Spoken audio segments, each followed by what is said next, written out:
everyone, and thanks again for joining us at the Sloan Sports Analytics Conference 2022. My name is Emily Bridges, and I am a first-year MBA student here at Sloan. It is my pleasure to introduce the hockey panel, Data, Snipe, Celly, the State of Hockey Analytics. Our panelists today are Brant Berglund, the Senior Director of Coaching and GM Applications for the NHL, Megan Chaika, the co-founder and CEO of Stathletes, Dom Moore, the NHL analyst on ESPN, Namita Nandakumar, a senior quantitative analyst for the Seattle Kraken. Our panel will be moderated by Greg Wyshynski of ESPN. The panel will run for 45 minutes, and we will leave 10 minutes at the end for questions.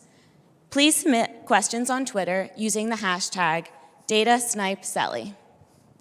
Questions will then be selected by our moderator. With that, I will turn it over to Greg. Hi, everybody. Thanks for coming out. It's good to see you all. I was thinking about it, in the last hockey panel that I moderated was at South by Southwest, and it was on hockey fighting, so this is the opposite. Let's start off just with a general question for all of you. How has puck tracking technology changed how teams evaluate players on their own rosters and opponents? And how do you see teams embracing this data in the coming years? Start with you. All right, you're like looking at me. You're on right a team. now. Okay, great. I'll say the way that it has changed my life, it has created a lot more work for me, so that's fun. No, but I think, I guess like my answer for this in a broad sense is I think that a lot of hockey stats and advancements in the past have been about just trying to figure out, what types of impacts that players have, but I think tracking data really lets us figure out why that is. So instead of just saying, okay, we think that this guy is good defensively, now we can really dig deeper and figure out, what is he doing to prevent scoring chances against. So I think just giving us that much more granular and fuller of a picture is probably just like the main thing in all contexts. I think too, adding to that, I did a conference last year online, and we had a whole tracking panel, and Javier Fernandez, who now I think works for Zealous, but he used to work in soccer, did a lot of work on that, has published a lot of papers at Sloan as well, and said like two of the biggest quick gains are like knowing where everyone is on passes and on shots. And I think that's very relevant for hockey. I think immediately you get a lot more context of where everyone is in terms of like what passing opportunities do they have, what's happening during shots, do they have net front presence, do they have traffic? And then all the other work gets a lot more difficult. So I think it's, you see that interesting feedback right away, and then a lot more heavy quantitative work to figure out the rest of the tracking data. Yeah, I think, Brant will be able to speak a lot more about, what the league is working on in terms of building, products out of the tracking data, which I think we're still barely scratching the surface of. But as an analyst, it's mostly an additional data source that I like to try to comb through to try to tell stories and, figure out what's going on with teams. And, it's just one of many. But as we try to build more out of it, I think it'll be more and more powerful. I think for me, from a league perspective, pardon me, we really want to make sure that every team can get something out of it, right? Certain teams are going to allocate more funds and more resources to diving deeper into the data. Some will hire full staff. Some will have people that are multitasking between the role of analytics person, for lack of a better term, and then something else. But we need to make sure that every team is able to get something out of it. And through the paths that we've set up, to do so, we feel confident that even if you were to just look at, one of the cleaner endpoints that are produced, you're able to get some shot analysis or some time on ice analysis out of it, all based off of the tracking information. Cool. Let's drill down a little bit with our panelists, because they're all very brilliant. Namita, you work for the Seattle Kraken. You used to work for the Philadelphia Eagles, or the Eagles. We know them better.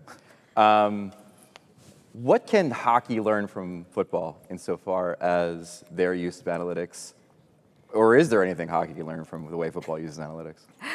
Well, I would say that certainly yes. So I think in general, one of the best things about sort of being a relative latecomer to tracking data as compared to a lot of other major sports is that analysts can just look around and steal things. I would say maybe a little bit less from football and more so from sports like soccer.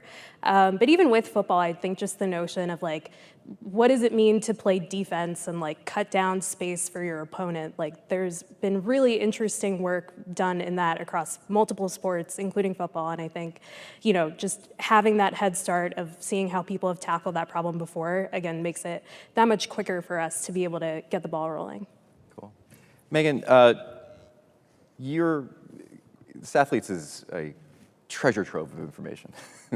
And I was wondering, what do you see as the biggest opportunities for the league in particular now collecting all of this data with their puck and player tracking technology to engage with fans when it comes to analytics? Are there particular ways you think that the league could be better at, say, connecting or storytelling based on the data that's coming in right now? I think just the visualization from that tracking data, because historically we know who has the puck. It's very easy to eyeball that, who's getting a lot of shots, who's scoring, who's on the box score.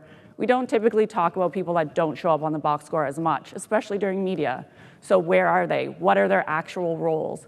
Starting to get into more tactics and systems. Are they doing what they should do for that win? We know playoff hockey is a bit different than the regular season as well.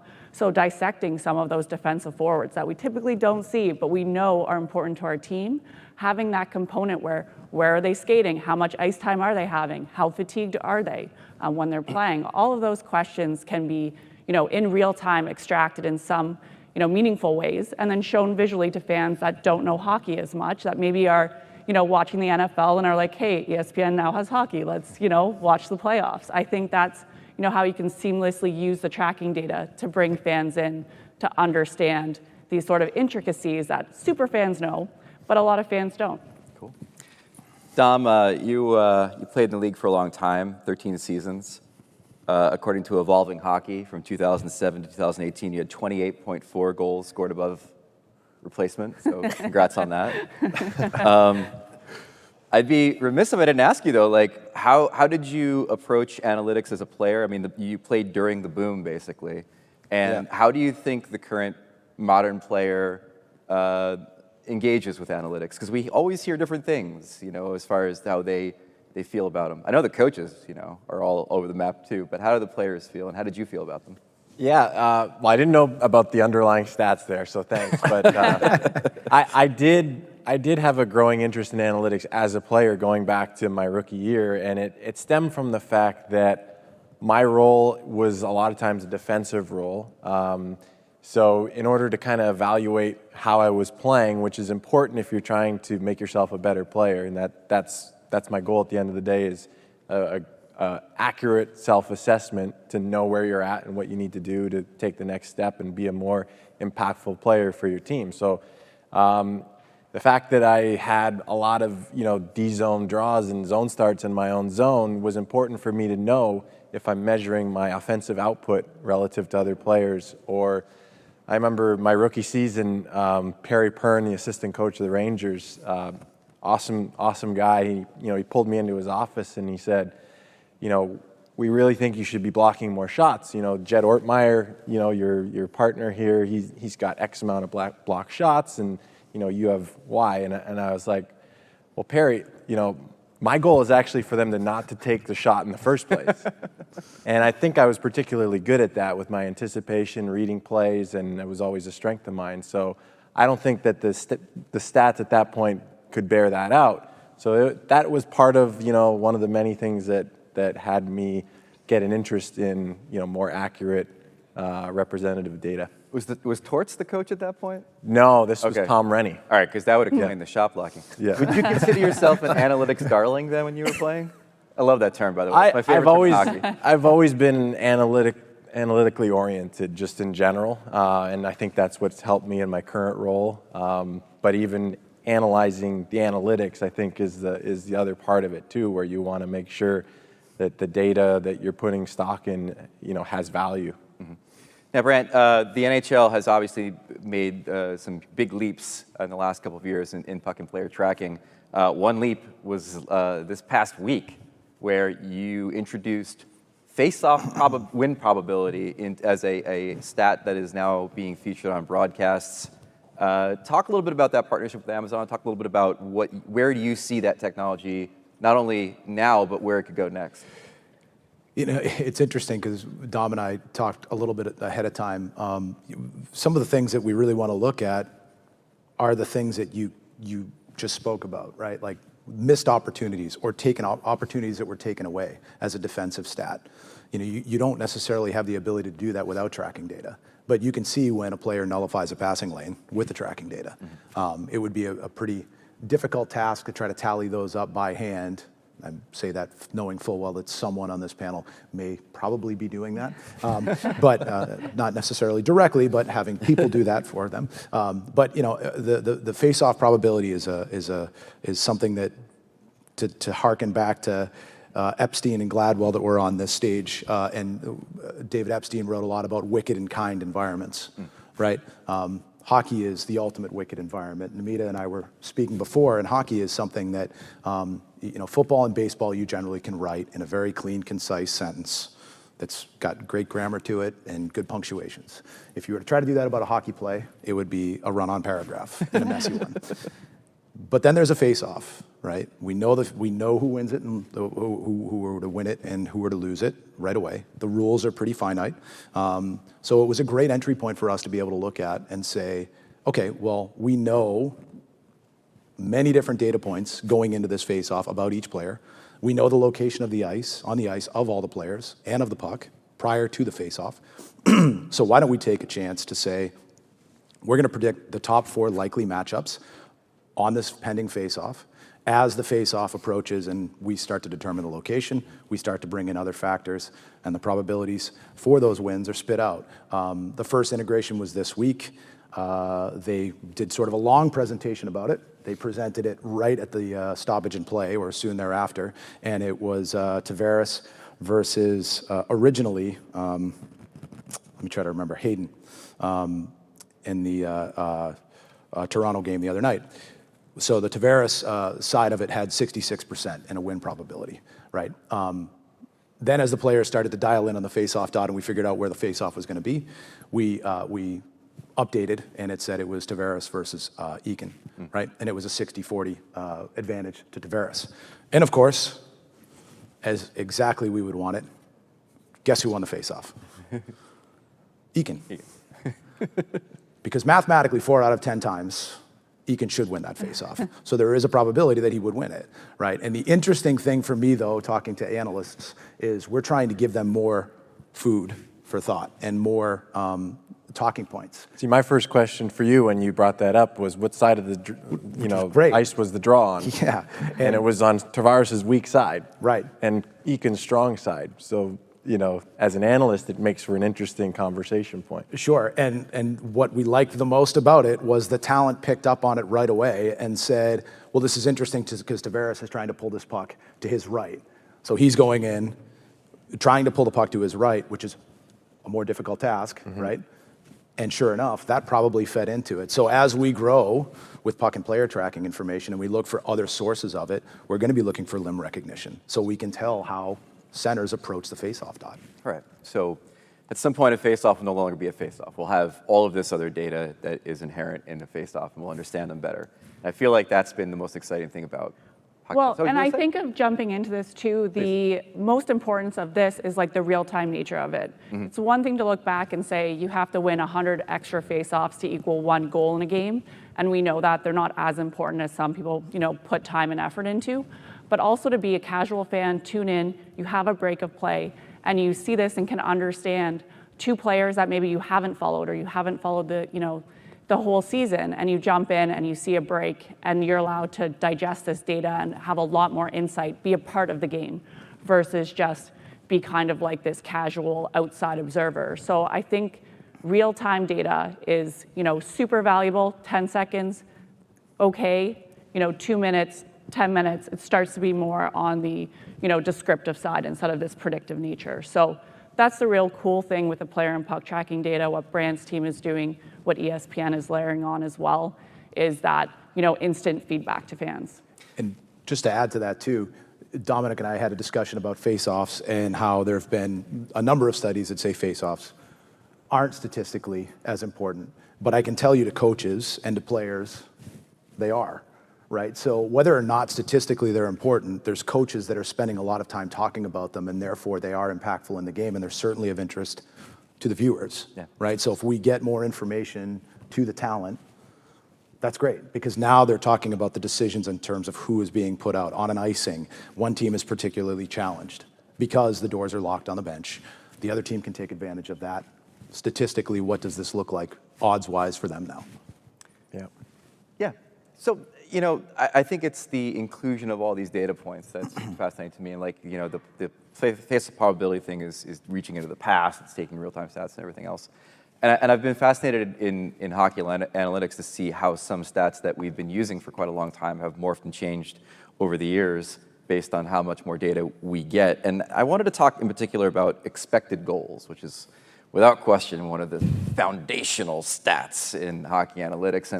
And I feel like the more you learn about them, the more you realize we are on the tippy top of the iceberg when it comes to the amount of data that goes into expected goals. So I was wondering if I could ask the panel, your thoughts on that stat, and as we use more puck and player tracking and get into things like body position on shots and where the goalie is and all these other things, how that stat could be dramatically different in the next decade. Well, Amina did her competitive advantage talk on this, so. I was going to say, I'll jump in here because 2 years ago I was on a stage like this talking about expected goals. So I think, it's one of the sort of more, I guess, straightforward. I don't mean easy because I think everything in tracking data is very complex and nuanced, but I think one of the more straightforward things we can do is take something like expected goals, which already has a lot of great features, and add more. So what are the features that we already know? A lot of it, honestly, boils down to shot location and angle, right? So, people have built tons of incredible expected goals models, but I would say reliably, just that shot distance, where it is on the ice, that ends up being the most important thing. And then, maybe you adjust for shooting talent and some other factors that are available in a traditional play-by-play. With tracking data, we have a whole new avenue to add more to expected goals, especially from, let's say, a goalie's perspective. So we don't know anything with current expected goals, especially in the public sphere. We don't know anything, after the stick hits the puck, and then it's just, whether the trajectory that it goes, how fast it goes, where it is on net, unless someone's manually tagging that. There's just a whole host of new features that can make that stat more accurate. It's not going to go away. I think people sometimes wonder, with a new data source, is that just going to make all of the current conceptions of how we think about hockey, obsolete? Absolutely not. We're still going to have expected goals, or if you want to call them scoring chances, call them scoring chances. We're still going to have some notion of a shot is more or less dangerous depending on features about it. But yeah, like I said, there's just a lot more information that we can incorporate into that existing model and structure. Very good. You have any thoughts on that, Megan? Yeah, I would say always when I talk to coaches, it is about scoring chances. I was like, whatever we want to name this, metric, we can go with it. And as well, whether it's expected threat or what leads up to, an expected goal, I think there's other calculations that you can totally steal from soccer and other, more advanced tracking data sports to talk about other scenarios in hockey beyond just a shot. So I think expected goals is very easy and digestible in terms of the bigger the circle, the higher the chance this person has to score. Obviously, the closer you get to the net or the goalie moving, the better chance you'll have to score, especially in the NHL when you have very elite players. It's very difficult, to score on a set goalie. I think some of those conceptual ideas are very easy for anyone to grasp that watches the game, knows the game. So speaking their language instead of going into what we like to go to in these type of conferences, I think is really important to connecting the dots between really great analytics and then really great coaching staff. Brant, one of the things that you and I spoke about the other day was about how puck and player tracking can inform us on speed, velocity, acceleration. And I find that to be kind of a fascinating thing in the sense of like judging a player's awareness, reaction time through this puck and player tracking technology. How important do you think that is in going forward in something like player evaluation? You know, what I like about the speed aspect of it is it's new, right? And we can very easily talk about max speeds. We can talk about average speeds. We can band things out into percentages in terms of when players play at 85% of their max speed and things like that. But the truth is what really matters, and Dominic and I talked a little bit about this too, is situational speed, right? So if you look at a defenseman, and just take it in a basic nature, if you isolate defensemen and you look at their speed and towards the upper end of their speed in their own zone, you're talking about potentially situations where players are going back to retrieve pucks, or a defenseman that's turning their own net, trying to generate some space to try to make a play or potentially escape the zone, right? So if you're looking at just that, you've kind of found out when those players are faster, or which players are faster in those situations. Same thing would be true on the penalty kill in your own defensive zone. How fast can penalty killers close on pucks, right? If you just say, what is their max speed in their own zone, and then you think about the situations without even looking at the actual tracking data, if you just looked at the rolled up speed for the game in those situations, you'd be able to see how fast a penalty killer closes on a puck. Well, that sort of answers your question in terms of how organizations could, not saying what they are doing now, of course, because I do have privileged conversations with them just like Megan does. That's one way that they could do it, right? If you're trying to profile players, I really like the idea of creating player profiles, right? I'm one of the first people to say Nick Lidstrom is one of the best defensemen on all time, but you don't necessarily think about him being super aggressive physically, or potentially even playing the game at a high speed. Same thing would be true with a Sergei Zubov and other players like that. They didn't need to play at a high speed because, as Dominic said, they nullified threats in other ways, whether it was possessing the puck, whether it was killing plays before they started by eliminating a threat, right? So that to me is where you really want to start to profile players out more to make sure that those players are represented strongly as defensive players, not just because they have a lot of block shots, which is sort of a last resort. Dominic, maybe it was the Ivy League education, but you know, blocking a shot is a last resort. It would be great if you didn't have to break your foot. Dom, do these guys want to know want the public to know how fast they skate?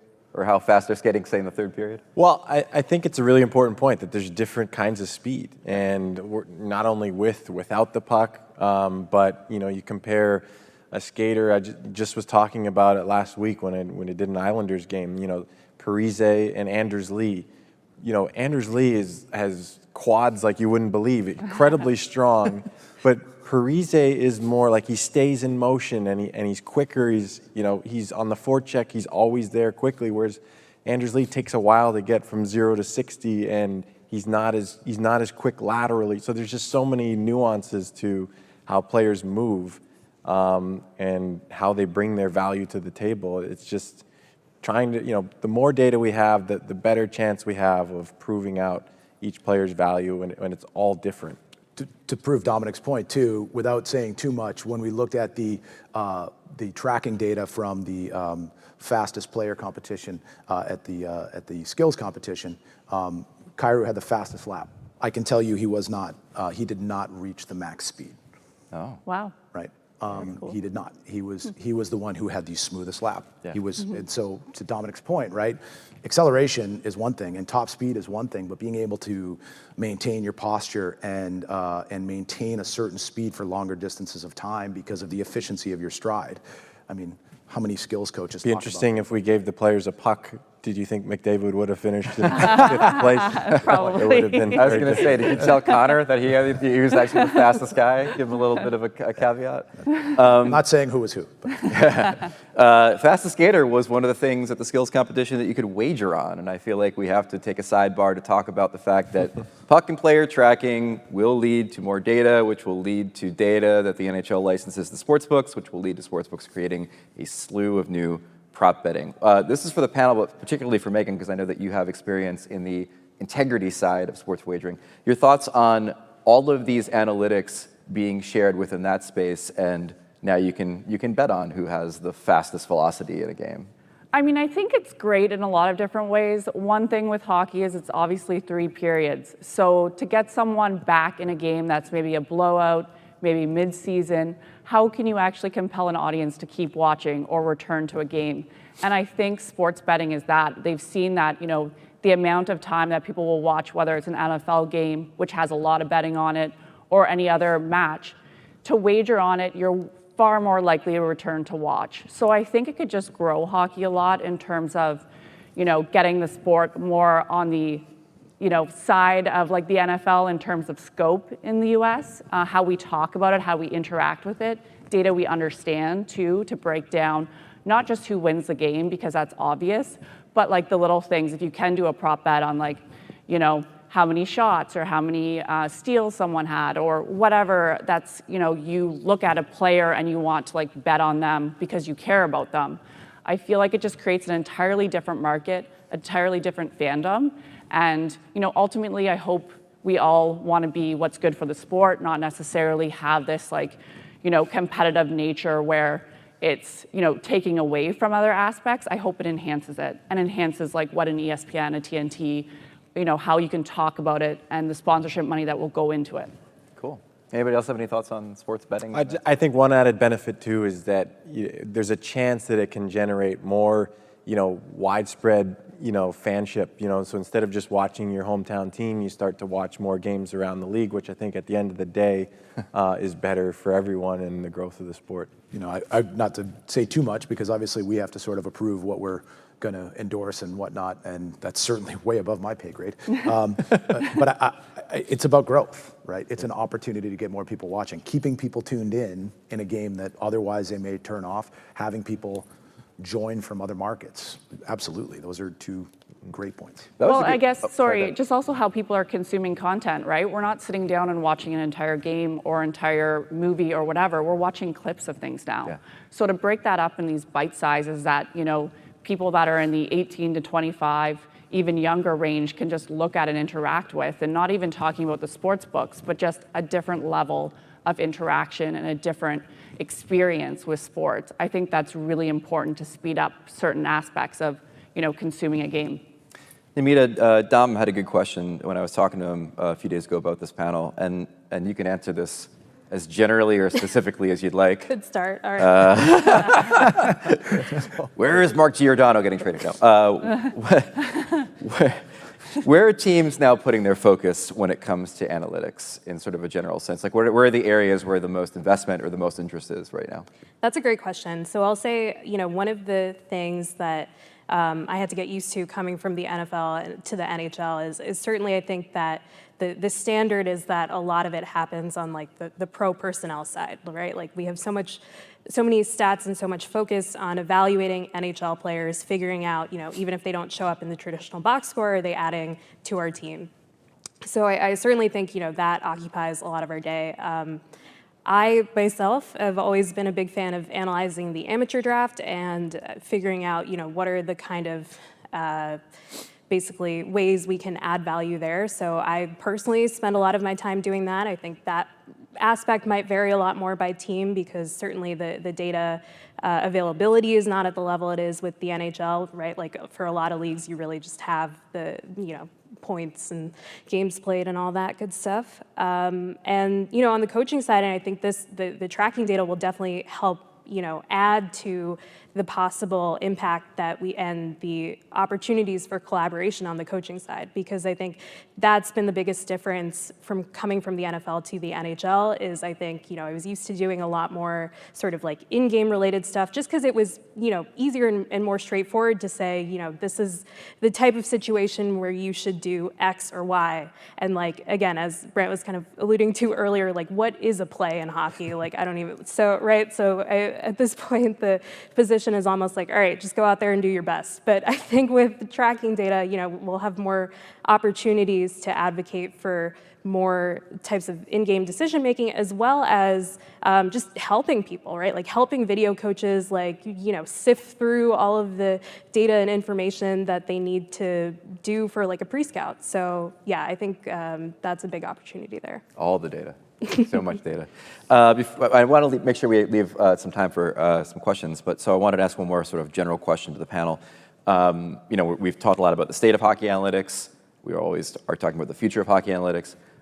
What do you see as the areas that are most ripe for disruption as more puck and player tracking become available? And is it figuring out what the hell a goalie is?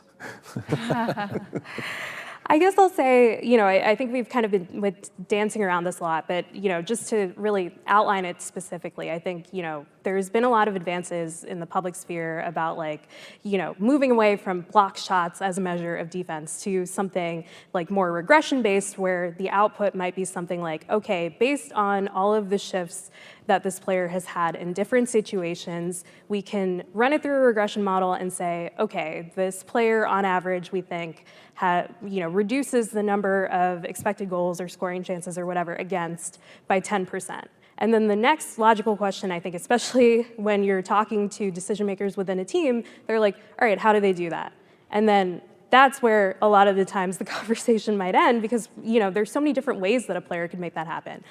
They could be good defensively by just keeping the puck in the offensive zone the whole time, right? It's hard to get scored on if you don't let the other team have the puck. So right now, again, like I said earlier, the how part is really missing, I think, especially with defense, because the box score stats really don't speak to that much at all. So that's what I'm really excited about, especially on the defensive side of the puck, to really say, if a player is good at reducing expected goals or scoring chances against, how are they doing that? I suppose I'll jump in on that too.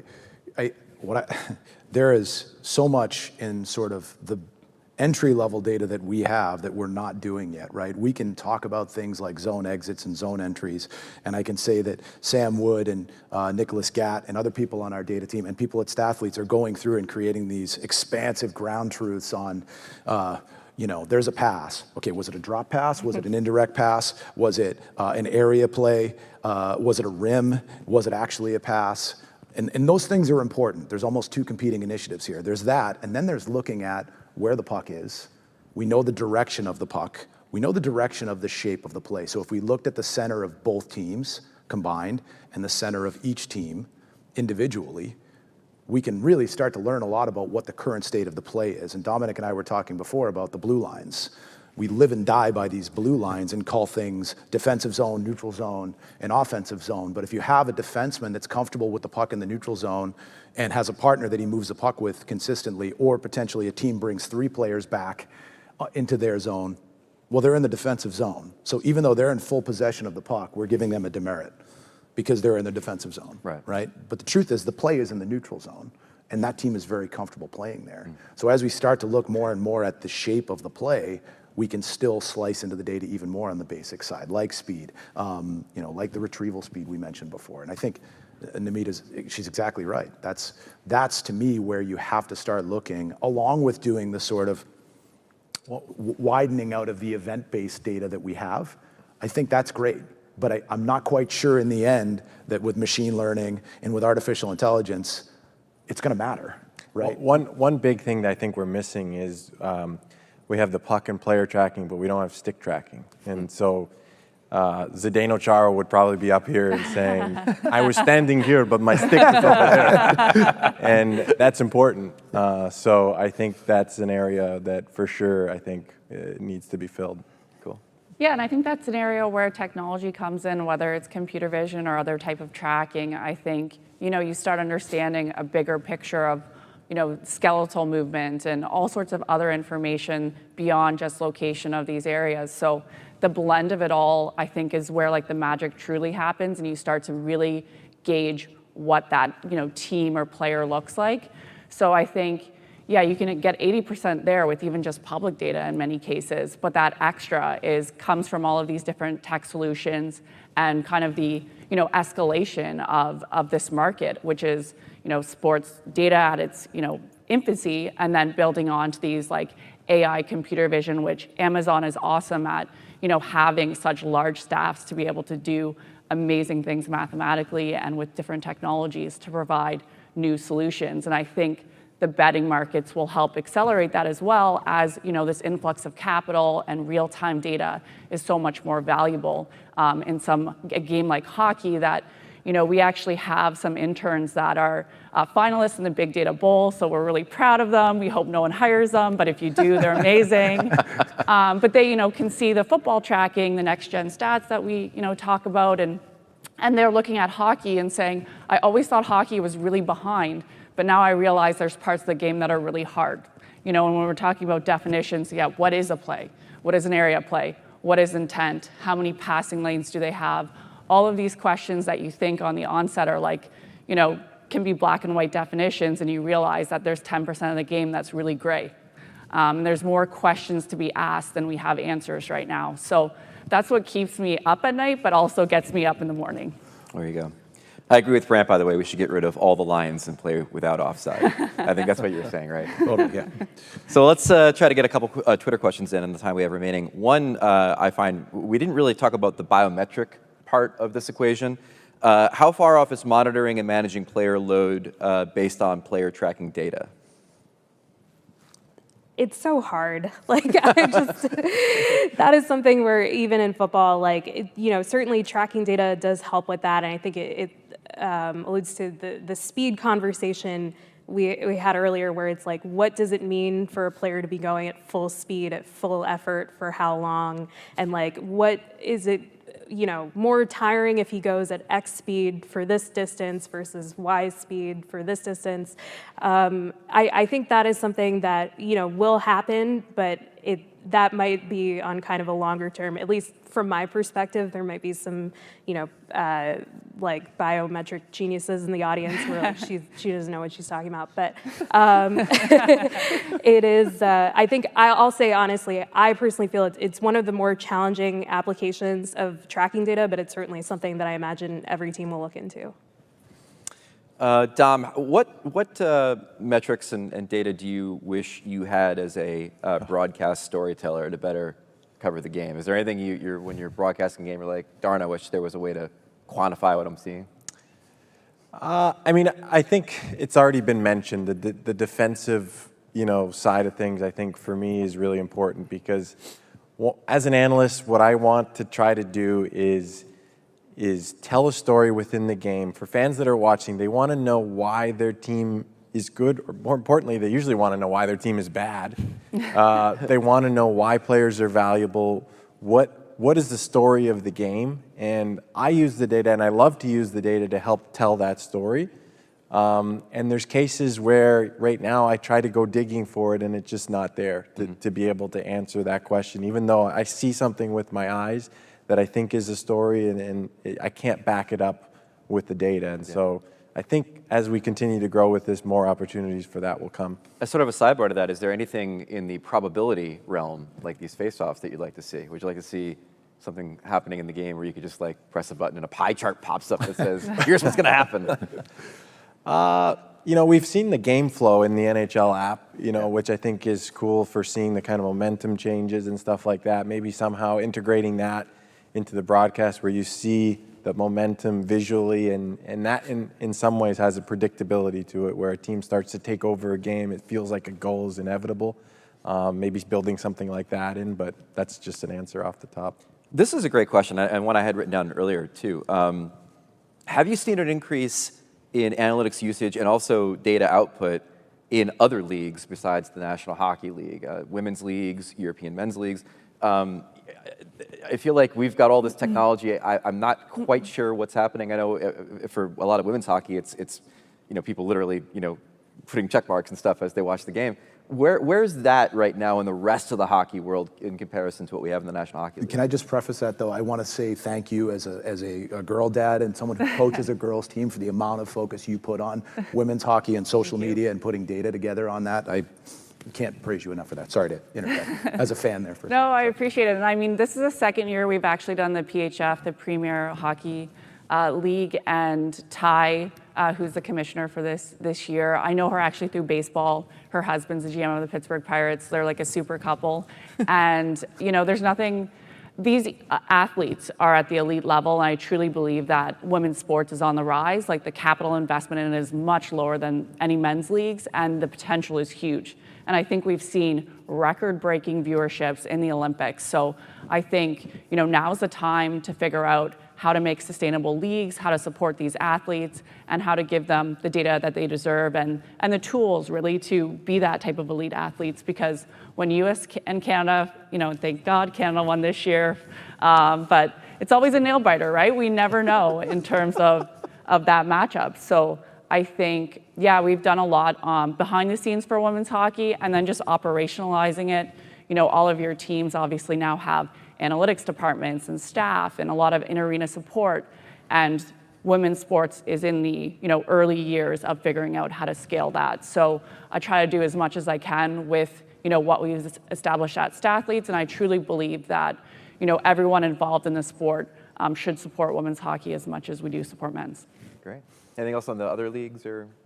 Yeah, I mean, we have a lot of clients across Europe. Obviously hockey is a very international game. That's something that people don't really talk about that often, and I think is really cool because, even the player and puck tracking that's been going on for like 10 years, 15 years behind the scenes in the NHL.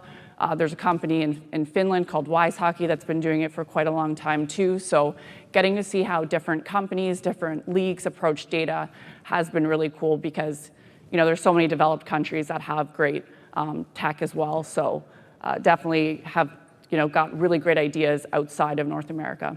I'll just add that, from my perspective, I definitely want that to happen, of course, for women's hockey, but also, other leagues, especially European pro leagues and stuff, because that can really add to, what we work on with the amateur draft or looking into free agency.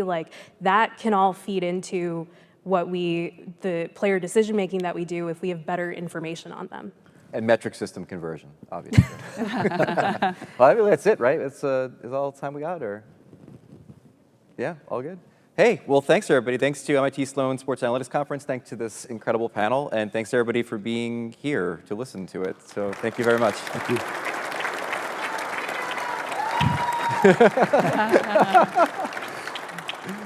you.